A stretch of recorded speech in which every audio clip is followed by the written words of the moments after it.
દરેક નીતિની સામે કાયદાની રીતે ઊભો રહેતો SSK ન્યૂઝ ચેનલ।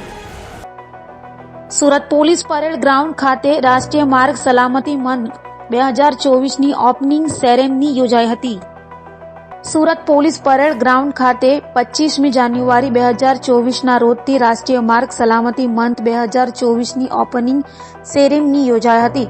તો સુરત પોલીસ કમિશનર અજયકુમાર તોમરની અધ્યક્ષતામાં પોલીસ પરેડ ગ્રાઉન્ડ ખાતે યોજાયો હોય, જેમાં મોટી સંખ્યામાં પોલીસ અધિકારી, ટ્રાફિક પોલીસ, ઉદ્યોગપતિ અને શાળાના વિદ્યાર્થીઓ સહિતનાઓ હાજર રહ્યા હતા।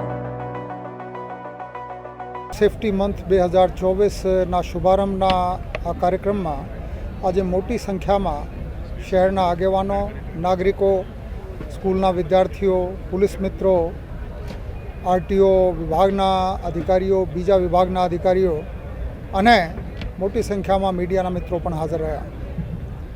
રોડ સેફટી એક એવી બાબત છે જે બધાના ઉપર લાગુ પડે છે, કેમ કે એના ભોગ ગમે ત્યારે કોઈ પણ બની શકે અને કોઈના પણ પરિવારના કોઈ સભ્ય ક્યારે માર્ગ અકસ્માતમાં મૃત્યુ પામે કે દવાઈ જાય તો એના આખા પરિવાર ઉપર બહુ ગંભીર આડઅસર પડતી હોય છે।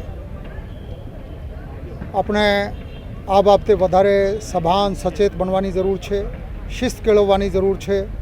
સુરત શહેર ટ્રાફિક વિભાગ, RTO અને તમામ ડિપાર્ટમેન્ટ મળીને આ બાબતે ખૂબ મહેનત કરી રહ્યા છે, જેના એક પરિણામ તો આ છે કે વર્ષ 2021માં રોડ સેફટીમાં સુરત શહેર પ્રથમ ક્રમાંકે આવ્યું હતું અને વર્ષ 2023માં પણ 22 કરતાં અકસ્માતોની સંખ્યામાં ઘટાડો થયો છે।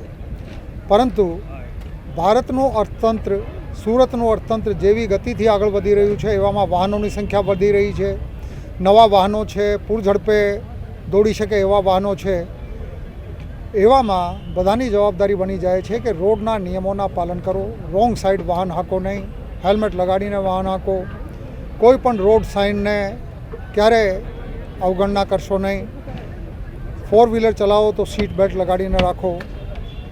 આપણે બધા મળીને સંકલ્પ કરીએ કે સુરતમાં માર્ગ અકસ્માતની સંખ્યામાં ઉત્તરોત્તર ઘટાડો કરીશું અને પોતપોતાના પરિવાર સાથે શાંતિથી લાંબુ આયુષ્ય આ ઝડપભેર વધી રહેલા ભારત વર્ષમાં આપણે આનંદથી માણીશું। દરેક નીતિની સામે કાયદાની રીતે ઊભો રહેતો SSK ન્યૂઝ ચેનલ।